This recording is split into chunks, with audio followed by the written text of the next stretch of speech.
Welcome back to the Bad Blood Podcast, people. How you doing?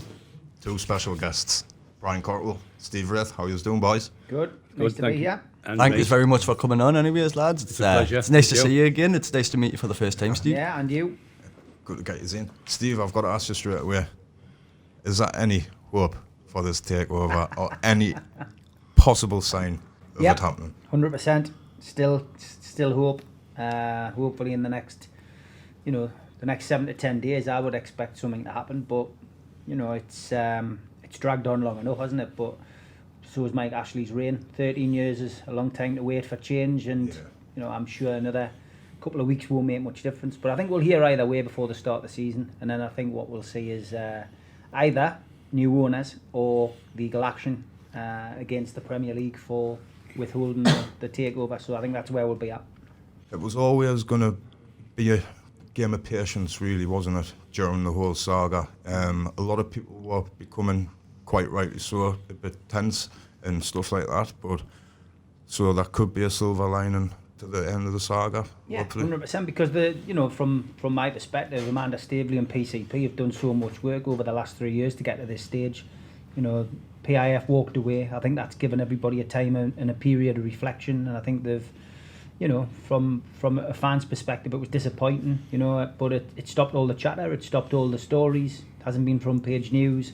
Almost feels like, that everyone is put it on the back burner and don't believe it's going to happen, but that just takes, the pressure off, takes the attention away, and hopefully the negotiations between, the relevant parties in the Premier League will pay dividends and we'll have new owners within the next 2 weeks. But if it doesn't happen, there'll be legal action, and I think it'll be on behalf of the current owner and the Premier League, because from his perspective, he wants to sell the club and he's been denied the opportunity to sell to willing buyers. Yeah, it seems to be all right for any other club to have Saudi investment, but up north we seem a bit suppressed up here in the press. So, Brian, how are you? I'm fine, thank you. Yeah, you're looking well. Thank you very much. Thank you.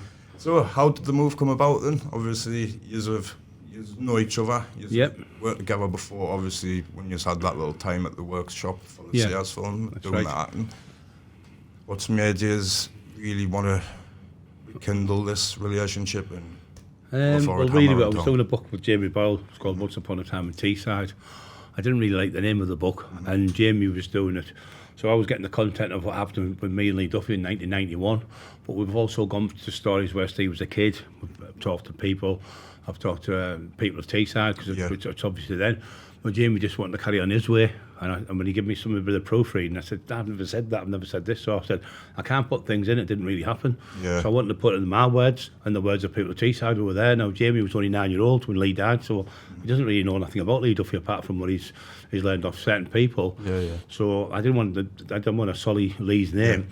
So I'm going to write it the way I was writing it, but getting to Steve, I'd met him through Stephen Sayers. So me and Stephen Sayers go back over 30 years. Never had an argument, bad word with him. He's my brother, same as Michael, family. So I ended up falling up with Jamie over it. So I was looking about for a few weeks, and then Stephen Sayers phoned me and says, why don't you get Steve Wraith? I said, would you take us on? He said, in a second. So I phoned Steve, and this is where we're at now. How different is it from like when you were doing the career stuff, Steve? Like that time of period now to like from then, to now. How is it any difficult to promote people during these times? Or no, it's a lot easier. I mean, the craze was basically something which I was very young, very naive. Obviously, the story. I read the book at school, passed my English exam, wrote to the craze, and then visited them. And visiting Reggie Cray for 10 years before he passed away. Visited Ronnie Cray for 5 years before he passed away, and then Charlie Cray opened the doors in London for us and introduced us to everybody else. The likes of Freddie Foreman, the train robbers.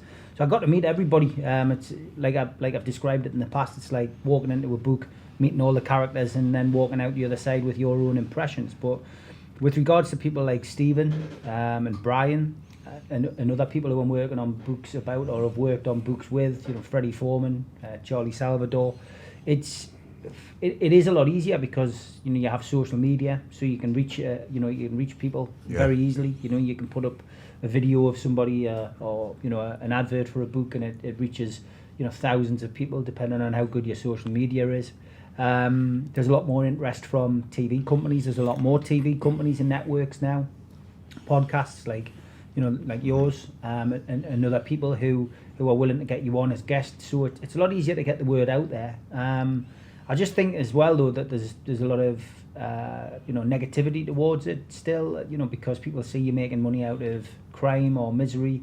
And I'm always, very keen to point out that, ultimately, my job is really, it's like that of a journalist. I'm recording, a particular period in time in somebody's life, and I'm putting it out there. And I don't condone what anyone's done. I don't condone what Brian's done, in the past. I don't condone what Stephen's done in the past. I'm simply, somebody who essentially can become a storyteller. Put the words onto paper. I have a company which obviously publishes these books, and I can get it out there. With regards to Jamie, Jamie and I have known each other for best part of 13 years. Still have a good relationship with Jamie. Obviously, he's just written my book, Every Boy's Dream, about my life at life as a Newcastle fan, but also as a boxing promoter. There's a few stories in there which I don't think people would have expected about run-ins and situations I've been involved in. I think it's very real. It certainly gives a different aspect of my life. But yeah, I've got a good relationship with Jamie. We've had ups and downs like everybody does when you have that situation. But I was reacquainted with Brian last year. Ironically through Jamie. We met up. We were asked to get involved to do a documentary with Brian. I introduced Jamie to Neil Jackson from Media Arts. The documentary was made, done very professionally, I've got to say, by Neil. And that was it. Me and Brian really hit it off. Obviously we were busy casting the Sayers film at the time. Stephen was keen to get Brian involved in some capacity, and that it's just built really from there. And I know there was a little wobble between Brian and Jamie last year, and Brian came to me for some advice, and I just said, you need to stick with Jamie. He's doing well. He's going to bring the book out. You're going to do another documentary, and that's what he did. But second opportunities arisen this year, where it seems as if it's gone beyond repair now between him and Jamie, and Brian via Stephen Sayers has asked me if I'll jump on board and help him out. So I've said I will. I have spoke to Jamie about it. No issues between me and Jamie or Shirley at all. From their perspective, it's just business, and not everything goes according to plan in life. So I will help Brian. We're going to announce today. Obviously, I'm going to help him put that book out there and put that book together, and then hopefully we'll be able to work on some other projects together as well. I mean, there's lots of stuff which Brian would like to do. We'll not get everything done, but I'm sure I'll be able to help him and push him in the right direction. So to be able to look after his interests as well as I do Stephen Sayers and a few other people, then I'm happy to be involved and working with Brian on different things at the minute. Yeah. Steve, so you studied the Cray Twins, and that helped you pass your English exam at school. What made you carry on working and finding more out about these types of people like Gangland, Britain, crime? Is it share respect, their principles, morals, stuff like that? Is that what kind of draws you into these kind of people? Just an interest, really. I think from the craze, I probably then got an interest in the American mafia. So very interested in John Gotti. Obviously, that was living through the whole John Gotti era, as I did. There was a lot of TV coverage from America on him, and studied that quite a lot. Sammy the Bull, Gravano, obviously doing what he ended up doing. Goodfellas, obviously I became very good friends with Henry Hill. I brought him to the UK. The film which is probably everyone's favourite gangster film. I actually had him. I actually had him in concert for a week, staying at Neil Jackson's house. Wow. Brilliant. That's a book in itself. But yeah, we put him on in Newcastle. We had death threats. We had. People didn't want the show to go ahead, but we still did it. I'm glad I did. He died three months later, Henry. So, it was a lot of hard work getting him here, but I'm delighted we did. But yeah, you've just got an interest. It's it's not something I would ever contemplate doing myself. Being a criminal, I'm not a gangster. I'm not a hard man. A lot of people seem to say, "Oh, he must be a hard man. He did the doors for 18 years." No, I'm just somebody who could do that properly. And talk a fight down, talk a situation down. I wasn't afraid of going into any situations. But, you know, the criminal thing is just an interest, you know, and I think it's just you take time in your life to work out what direction you want to go in, and you know, I know that, you know, the key in the underworld, if you want to call it, I would never say Brian was in the underworld. Brian's a different, you know, different genre, different character. But the underworld as such, you know, when you talk about the likes of Stephen Sayers, Paul Ferris, Paul Massey, in particular, people who, you know, I'm worked with or working with, then, you know, you have to have the respect in that world, because if you don't have the respect in that world, and in my position, you're not going to get anywhere.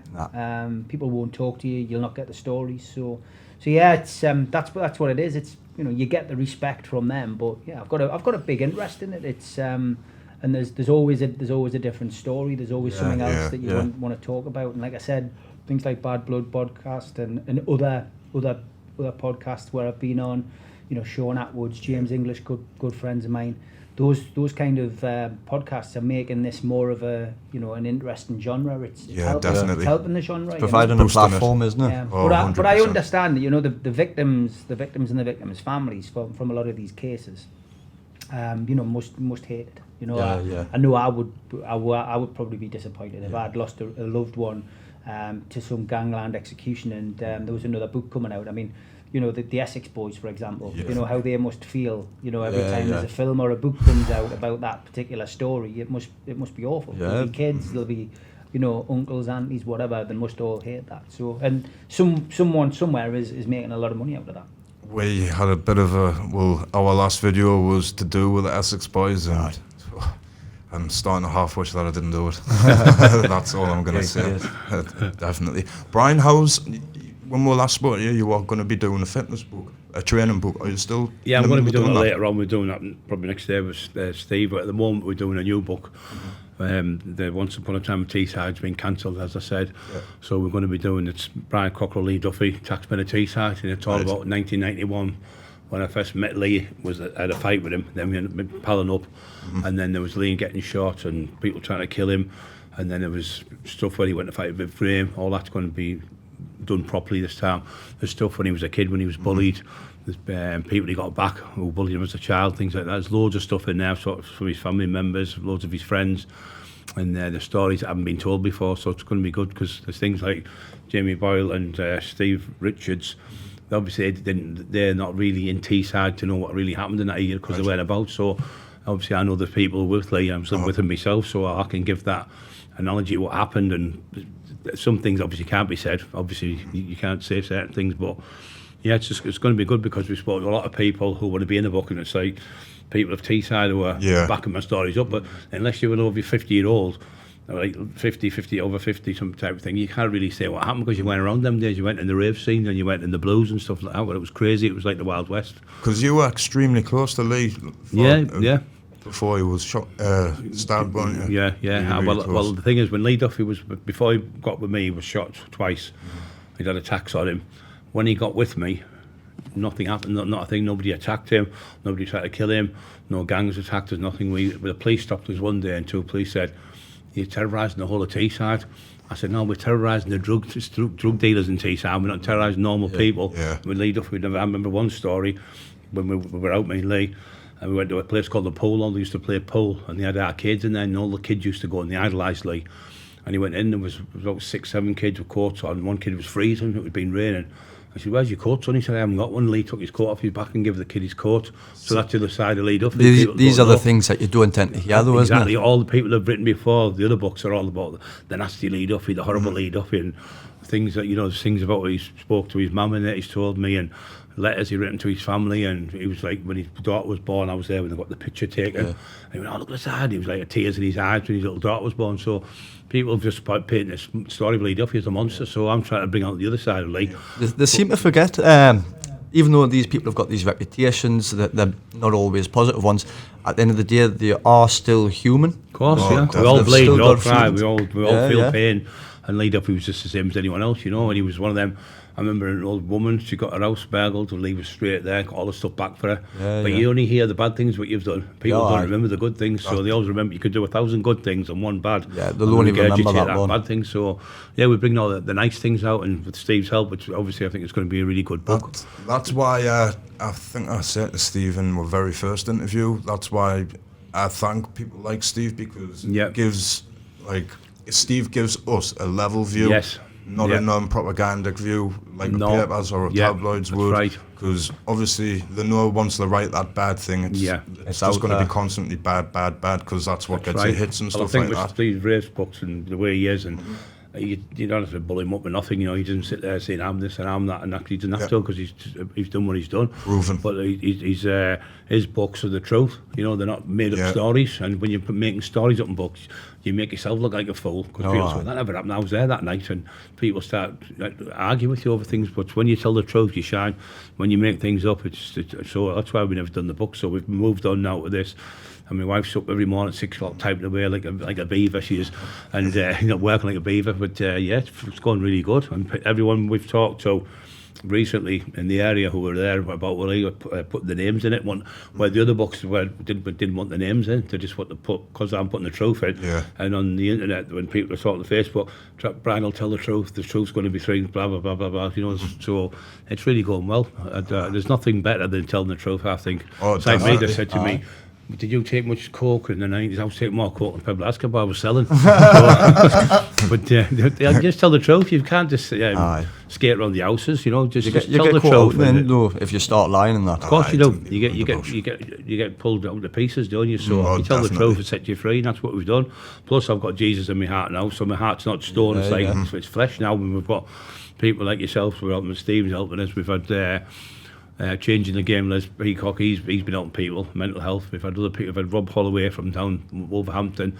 He's a really nice lad. I'm going to be doing my own podcast soon, so I've got quite a few. I've got like Olympic champion Richard Kilty's coming on. I've got Big Joe Egan coming on, and there's quite a lot of people, so it's going to be really good. We've got Steve Wraith coming on as well. I doesn't know that yet, like. Exciting. Got some characters coming out. Yeah. How easy is it being to work with, Steve? How easy is Brian being to work with? Not very easy, yeah. I mean, you know, only really in a short space of time. You know, as far as the book's concerned, it's you know, just an ongoing project. But the you know, the Sears film, obviously, it's been on hold with regards to COVID, but it's given an opportunity for Gary Fraser to concentrate on the script. Yeah. Obviously, I've got the new book coming out in the end of the month now. It's going to be out a month early, Operation Sears, which is, you know, my first, you know, book on my own since Stu Wheatman left Mojo Horizon Publishing. So it covers everything from you know, the birth really of the three brothers up until current day. So it's the first book that brings the story up to date. But yeah, with regards to working with Brian, obviously he's come down and worked with, you know, with me and Gary and Stephen quite intently, and you know, he's enjoyed it. Yeah, he's dead easy to work with, and you know, he likes to laugh like everybody else. But when it's, you know, it's time to concentrate and crack on, he's good at that as well. But it just seemed wrong to get somebody else in to come and play Brian in the film. You know, Brian's still capable of you know, coming in and playing the role. It's a little cameo role in the film, and he's going to play himself. And I think it's a credit to him. He still looks the same as he did back in the day. I don't know how much it's going to cost me for that comment. Well, you know, it's good. It's a good opportunity for Brian. Good opportunity for everybody. You know, the people who've been cast in it. There's some good actors in it, but there's also, you know, there's some new faces in it as well. So the script is still in development. It's getting there. It's just a bit more work to do on it, but because of COVID, there's no rush. And there's potentially a really big name producer who's going to come on board as well. So that really will probably kickstart properly, I would say, like next year. You know, that it's you know, very very early days still with that, but Rome isn't built in a day. You don't want to rush these things, and you know, I'm pretty convinced that it'll go very well, because Gary's like a double BAFTA winner. Brilliant lad. You know, and he's a good lad. And he's a good lad. He knows the story inside out now. You know, so he's back down again next week for a catch up. Because that's not the only project you've been working on, is it? No. Be someone. Yeah, Hot to Be Someone, yeah. Good film, yeah. I mean, again, COVID's hit that a little bit. Ray Burtis has been working in the edit suite. He was in again yesterday. I had a chat with him yesterday. I'm in London next week for the first time since lockdown in March, so I'm going to spend 2 days down there, have a catch-up with Ray in particular about the next project we're working on, which is Freddie Foreman's film. Right. Obviously, the script's done for that now, so that's going to be really big. Oh, that'll be huge. Obviously, I'm part of the production side of that as well, so I own the rights to Freddie's film story. Right. So the script's done. Ray's written the script. Now we're just going. We've got a couple of meetings for finance down in London on Monday, so I'm delighted about that. But yeah, Ray directed To Be Someone, which is, it's Quadrophenia 2. Yeah.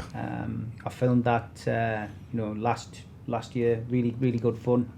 I played obviously a gangster's henchman in that, which was good. Did 6 days on it.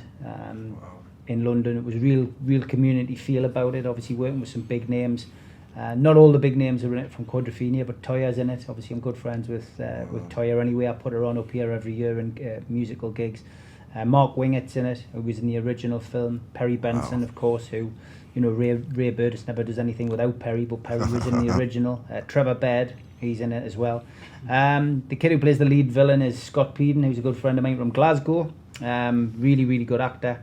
And it's comedic, a bit of crime in it, and it follows on loosely from Quadrophenia, but the characters are the same characters, and they were given permission by Pete Townsend originally when the book was written, and then the script was written, to use the same name. So it's a follow-on, but it's more about the kids of the people who were in the original film. But there's a lot of good music in it. The K's did the soundtrack.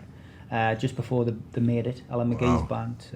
So I mean, I think people will love it. There's plenty scooters, plenty mod references, plenty chic clothes, and it's just it's got everything that you would want in like a Quadrophenia follow up, and it will get a lot of good publicity. So it's a good break for me really in acting terms. And there's one or two other bits and bobs again which are all coming out. They'll probably all end up coming up at the same time. I did Give Them Wings, which was a northeast-based film, which I actually cast for 12 years ago.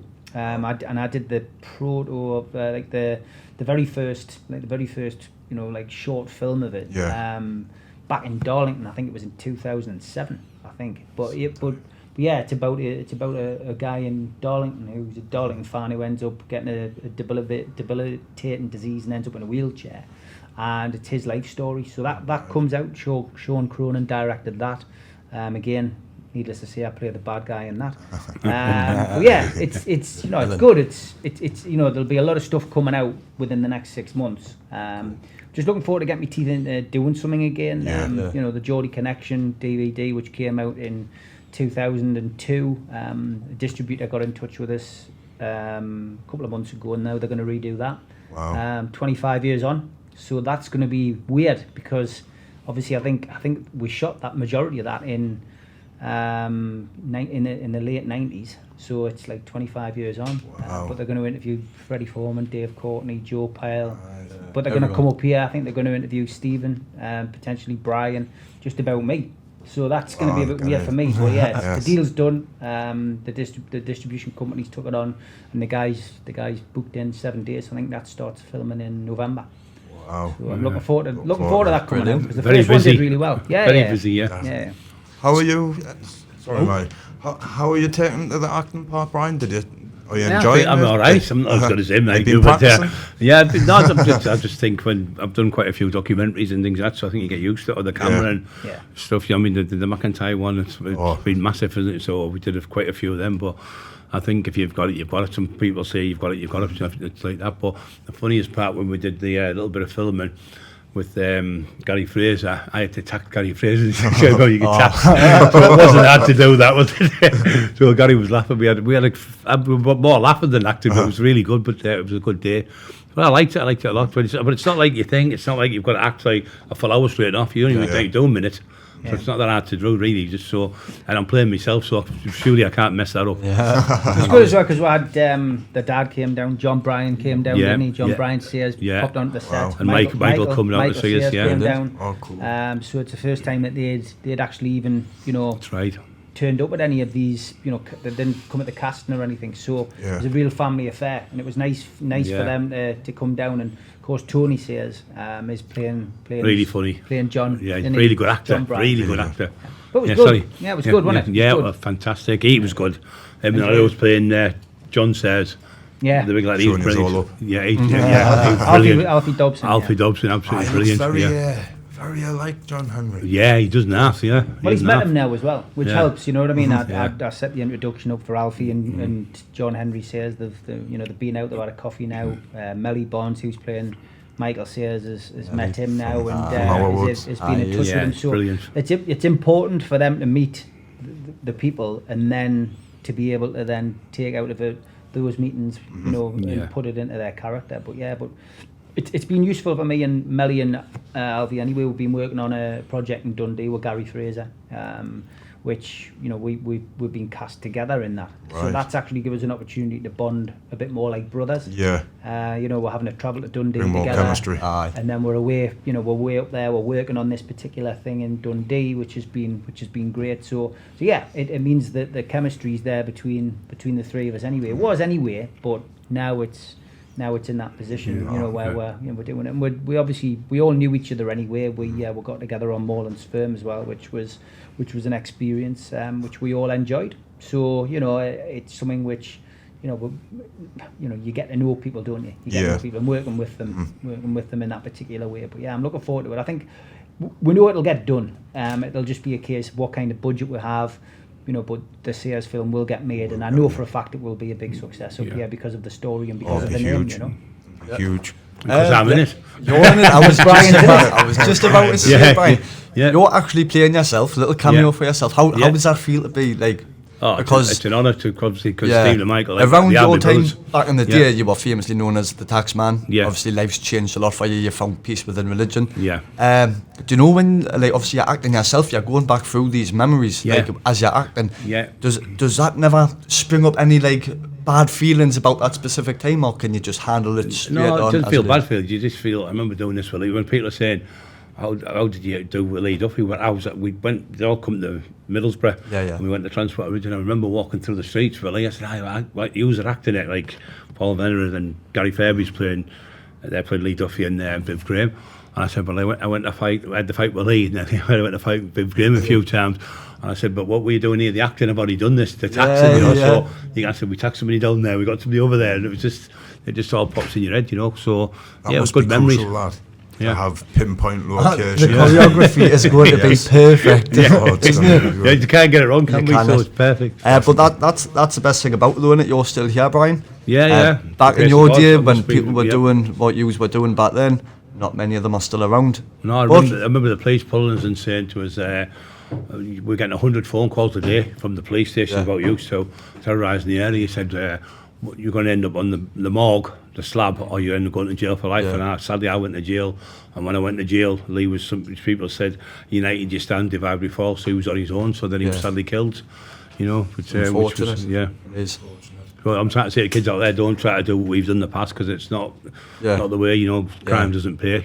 Stephen says will tell you that, and Michael says, and other people will tell you who've been in that game. It's just not the way. Just get yourself educated, get yourself a little job. And you do better off doing that than try to follow what we've done. Education is vitally important. And it's good that you're out there educating people about this kind of stuff, because the young'uns growing up these days, they do kind of look at people like yourself as characters, role models that they want to be. Everybody wants to be the hard man of the town, but for the hard man of the town to be sitting here saying it's not the way. Full of holes, stabbed, taking a bad shot, people trying to get you jail, attacking you and things like that, and you end up on drugs and paranoid on drugs and you're mentally ill with it, so it's not good at all. But I'm also helping, one of the campaigns I'm doing now is I'm helping Ben Spanny come up to see Stephen. Is that the Save a Life, Drop a Knife? Yeah, put down your knife, saves a life, I'm helping him, and he's wanting me to be the admin up this way and take over the North East, so we're going to be doing that, so it's good. It's a fantastic campaign. Kids bring the knives instead of putting down your knife, I'm saying bring them in, so put them in a barrel bin, and I'll be there, and nobody will be getting arrested. It's like an amnesty thing, so the more knives off the street, the better type of thing. And I think you should be educating the kids in schools at a very early age, because once they're down that slippery path, it's too late, they've gone. We went to a school and there was maybe 60 kids, and they were all like 15, 16 year olds, and you could tell some of them were selling drugs and things. I loved the glorified of it. I said, but the thing is, then you get caught and you go to jail, and once you go to jail, you can't get a job when you come out, and then you just keep regurgitating back to jail, in and out of jail all your life, and you just end up, life wasted, so it's not worth it. You're building up memories, stuff like that, but it's just not the kind of life no. you see on the telly, is it? No, they're building up people. I mean, that one graveyard where from Leeds gone, there's another 10 people who are my friends being shot, stabbed to death, and killed, and it's just not good. I've just been lucky for the grace of God must have saved me today. And I'm doing what I can, because I can't. People say, do you regret things? You can't regret your past, because it's gone. You can only do. If I didn't regret my past, I couldn't help the children of today and tomorrow with my stories. What I've got to say, don't carry knives, because if you're going to carry a knife, you're going to end up using it. Exactly. Learn to jab, not stab. That's the one. As always, we're brought to you by Black Seed Oil Mechanics. Fantastic little product that helps you lose weight. Black seed butter, the black seed, the bread, the honey, everything. Lovely. Also, NuHemp.co.uk. We've been with them since the start. Oh, they were dear ones. Fantastic. Good company. They've got vapes, balms, oils, everything you Gummy can really bears think of. Got a 15% discount here for you. It's plain and simple Lee, capital letters. That's NuHemp.co.uk. I want to give a big shout out to Steve Stone over at the Governor Sports and Nutrition. Fantastic products at an affordable price. That's everything from weight gains, training supplements, training wear, fight wear, everything. And that's the Governor Sports and Nutrition. They're all on all social media platforms, Twitter, Facebook, Instagram, all that kind of stuff. Hit them up. We've got another supplements company called Hunker Supplements. So big shout out to Michael Hunker. And that's your proteins, your fat burners, your weight gains, stuff like that. Hit him up. He's on Facebook. And the last but not least, we're main one, Spartan BK FightClub, Christian and the boys. Wish them all the best. Hopefully you can get a couple of shows on the go. Massive shout out to the new bloods as well. You're cracking it, lads. Keep up the good work. Sorry to do that, lads, but that's fine. I had to sneak it in. So is there any more projects going to be lined up? Like, have you got any events, speaking events, that one? I'll let Steve tell you that. Yeah, we've got one coming up at the end of September. Obviously, Saturday night, 26th of September at the Tyneside Irish Centre. Tickets from NewcastleLegends.com. It's an evening with myself, Brian and Stephen Sears, which is selling quite well.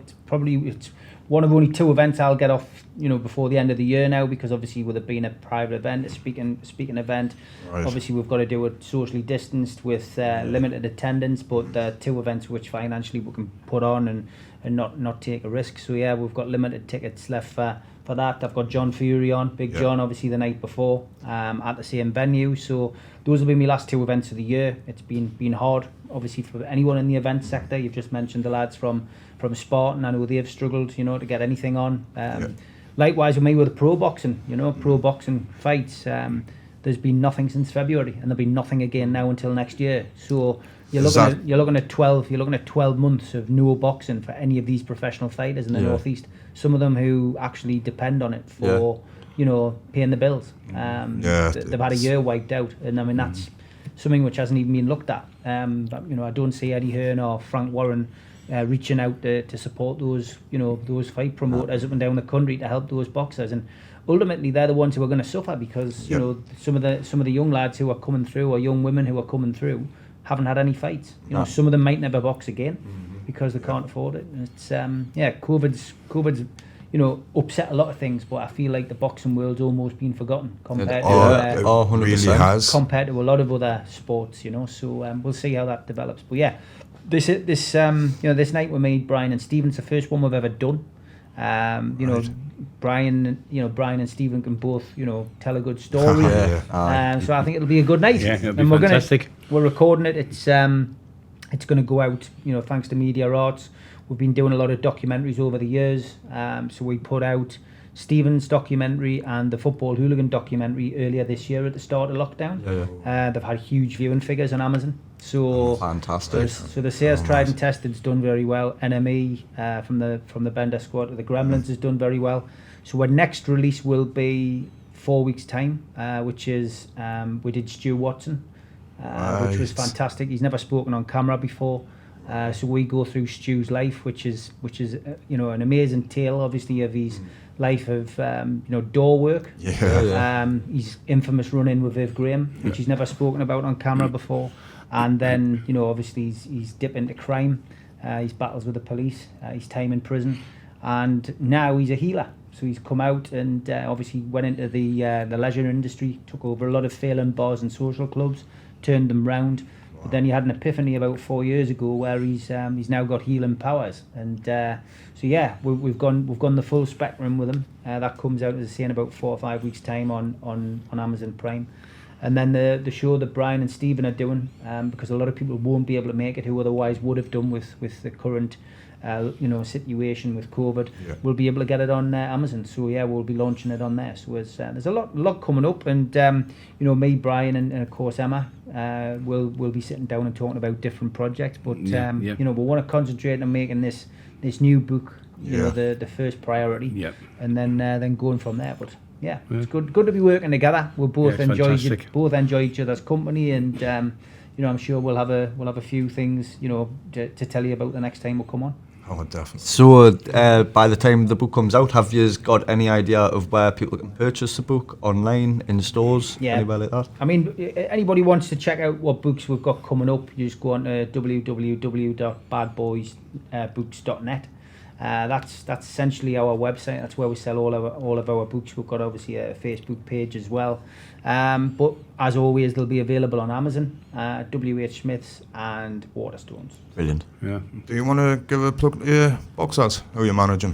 Yeah, I mean, at the moment I manage Ellis Corey. He's the Northern Area welterweight champion. You know, gutted for him really because of, you know, the fact that he hasn't been able to get in and do as much training. He's slightly overweight. We could have had him in a fight. Could have had a fight for him in Dubai in 2 weeks' time, but he's not going to make the weight in time, so he's just missed out on that, which is a bit disappointing. But he's Northern Area welterweight title holder. You know, defended it once already. Knocked Chad Ellis out on MTK's show in the first round, which you know, he's up and coming. He's going to do very well.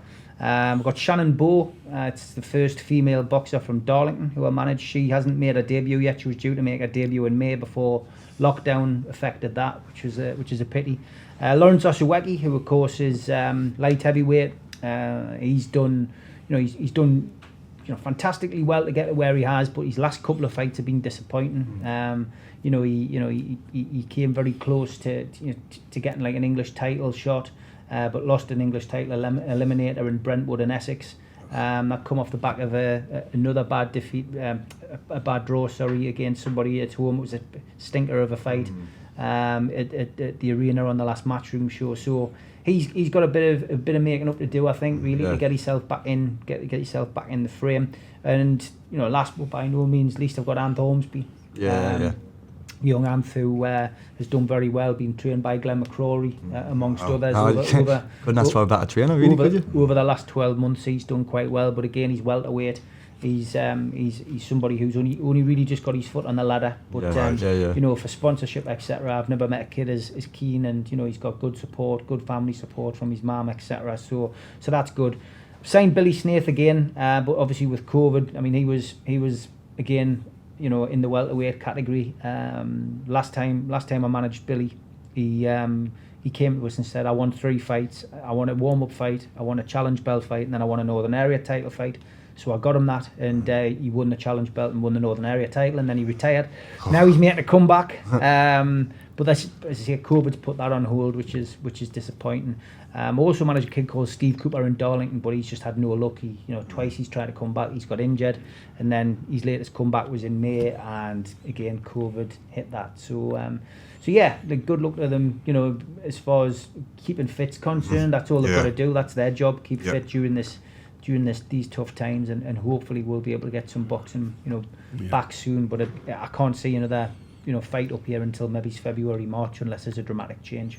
That's when I was speaking to Steve Goodwin. It was a few months back, and he said, forget small hole boxing for the rest of the year. Forget about it. He says it'll not be until 2021 when we get any small hole shows on.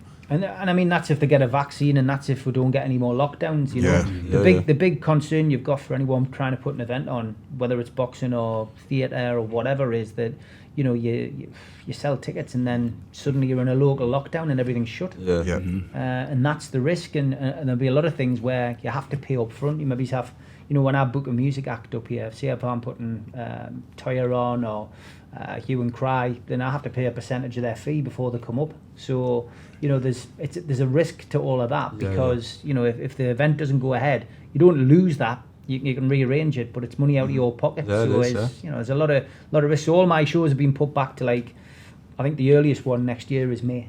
So I've just got to hope that we've got some kind of resolve on that by then, and we can. Just how much of a real headache has it been? Since obviously you're a guy on many fronts who works in many things, so it must have quadrupled in your head. Coronavirus. Yeah, because I didn't. Well, I was in the category of I didn't believe it. Right, going way back to January when it all kicked off in China. I didn't believe it at all. Obviously, I had a stag do that I had to go to in March in Benidorm, and that was the weekend that Benidorm went into lockdown. I think that was when I realised that it's actually real, because walking along the seafront in Benidorm, and it was like the day after tomorrow. There was a van parked where they were saying, go back to your hotel, keep away from the beach. They were taping the beach off. I didn't see and then it's when you hear somebody who's had it. Brian had it. Do you know what I mean? Brian had it bad as well. You had COVID, didn't you, Brian? Yeah, but me and my wife got it. We got married on the 7th, Stephen came, and then by I think it was 8th, 9th, I started feeling weird and just couldn't walk hardly, and lost 2.5 stone. Then I got pneumonia, kidney infection. We're back to normal now, but believe me, it really exists. It does exist. See, I didn't believe it, and then obviously that all develops, and then it becomes a massive headache. But what I did was I just channeled, my energies into doing other things. Keeping fit, which I do anyway, but just suddenly, the picture behind you, like the quayside, I've seen that 1,001 times since March, because I just walk from my house in Gateshead to Newcastle and back. I'm doing roughly 8 miles each day. So keep yourself fit. Yeah. Watch what you're eating, which is what I started doing, but then trying to find other ways of making money. So obviously running a publishing company, you need books. So it got us the opportunity to get the Sayers book finished miles ahead of schedule. I had to do a little edit on Every Boy's Dream that Jamie Boyle wrote with Warcry Publishing. And then, I obtained the opportunity to do Paul Massey's book with the Massey family, which was unexpected, but welcome, because that's another big book for me. Definitely. And I'm working with Jack Gregory and Kelly Massey on that. So I've just ploughed all my time and efforts into that, and of course, following in your lads' footsteps, doing a podcast, but mine about Newcastle, of course. And UFC Matters, and just doing a podcast one night a week, which started off as a laugh on Instagram, just to entertain a few people. But then, we're pulling in 1,200, 1,400 people watching it live. So we just switched it back onto YouTube, and we've done loads of different interviews with loads of footballers. So it's worked out great. I enjoyed doing it, and I just find it more bizarre that people would rather watch me and the lads having a chat than maybe it's an ex-professional. So the viewing figures are ridiculous for us, but maybe he's not as good for that. But yeah, it has been difficult, but Brian and me work by the same kind of ethos. It's like you don't just sit back and do nothing. You've got to find another avenue, haven't you? I've been doing a little bit with a lad called Bram, He's just crisscrossing. He does the cage fighting, jiu-jitsu and that, and if you're watching legitimate pro wrestling, and he's fantastic. He's a Christian, the same as me, and he's got the kids off the streets, rough streets, Garby and Stockton. I've known him since he was 14, and he's got into the training. I've taught him how to train, how to do a bit of boxing and stuff over the years. Now he's fantastic, champion, European champion, everything. But he's got them kids now, instead of getting into drugs, he's got them trained in there. We met them last week, and we've done another one tonight, so it's been really good. And I'm just, the best thing to do if you're sitting about and you've got mental health, get in that gym and train. And like Steve's done it, and Stephen says has lost weight, and it's been a good thing for people. And it's one way because they've got nothing to do, so they're getting into the gym. But the only bad thing I've got now, I'm not on the resurrection page, so I was helping people on there with mental health issues and stuff. So I've got my own page now. It's called Brian Cockerill page. That's it. And we also got the YouTube, which is a Brian Cockerill YouTube channel. We're on there, so I'm going to help people with mental health. Talking about the church, we're getting different people on there from all over the place, and it's going to be good. A bit like Stephen's, probably not as good as this, but it's going to be good. Just about to say, keep up the good work, Brian. It's amazing. It's good helping people, and I'm trying to say to people, the best thing to do, if you can love everyone, the world doesn't have enough love in it, and that's where there's a lot of jealousy in people. Yeah, it's horrible, but that's what this world lacks. That's what it does. So if we go there, I have to surround myself with positive people. Stephen says, and my wife, Tony Grange, thanks for bringing us here today, and Maniok and people like that, and Dean, we're all Christians, you all come here today, so it's good. You've just got that. When I got baptised, you come up that scene, it was freezing, but I didn't feel it. You've got like a shield around you because Jesus is with you now, and so you have a bad day, you pray to him. So anyone who's getting mental health and issues, things like that, maybe you have a little prayer for yourselves, and it does work. Believe me, Jesus is real. You ask for an angel in the centre of your wife. That's right. Yeah, and I've got him now. Got your little garden. The pandemic's actually helped a lot of people. In a strange way. As you said, it's making people think out of the box, and I think I think a lot of people, when they're sitting at home, obviously have been reading. So book sales for me have gone through the roof at this time of year. Normally it's a dead period, but they've tripled. Online Kindle sales and stuff like that, which has been great. But as I say, podcasts and different things and different entertainment, people have started watching other stuff. Right. Yeah. So it's been a good time to launch stuff. If you're launching a podcast or you're launching something, it's good. But anybody can do it if you've got the confidence to do it. Anybody can do it, And I mean, my kids sit and watch, all of these wacky 5-minute video things that people do. And you just look and you think, I've got a lot to learn when somebody's making a giant Malteser pancake or something, and they've got 39.1 million viewers. And I'm sitting there talking about Newcastle with 3,000. I think I've done well, but these other people are sitting as millionaires and doing crazy stuff. So I think me and Brian might start doing that. We might cooking with Brian and Steve. I don't know, maybe he's covering myself in flour. Something like that. I'm not wearing the penny. It's funny how you should say that, because during lockdown, that's what made me get the kick up the backside and get this going. 3 months it took, and it's weird because, like you said earlier, it's like walk, because I've got all the books. That's all I've done all lockdown and previous times. Walking into the book and meeting the characters. It's surreal at first, but yours was on the thing at first, wasn't it? On the radio at first, wasn't it? So I did one of the first ones on there, didn't I? Yeah, and iTunes. Yeah, so you've come a long way, see. So I told you get there up there, didn't I? I said that to you. It helps people find themselves, man, innit? When you've got all that spare free time, man. You've got to kick yourself up the arse a little bit. You've got to start thinking about what's right, what you want. Because when you're just stuck there, it's too easy to start thinking, shit, nah. When I first told you, didn't believe it was me at first, did you? That was like, who was that? Brian Cockerill. It's Brian. Honestly, it's been fantastic. You learn more from the knockbacks. That's what you've got to remember. Anybody who wants to do anything, and whether it's a podcast, whether it's writing, whatever, you learn more from the knockbacks. You don't learn anything from people patting you on the back and saying, well done. It's a nice little comfort zone. You don't really get much done in the comfort zone. You've got to get out of it.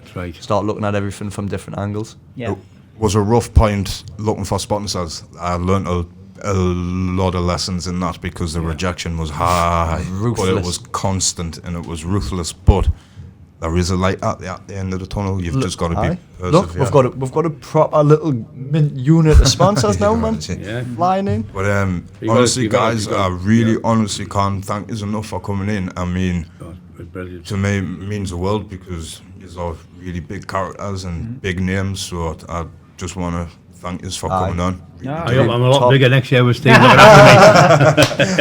Thanks for having us on again, lads. Pleasure. Fantastic. Thank you for coming. You have been absolutely brilliant. Yeah, really good. Thank you. Thanks, really enjoyed it. Thank you very much. That's it. Spot on. Cheers, lads.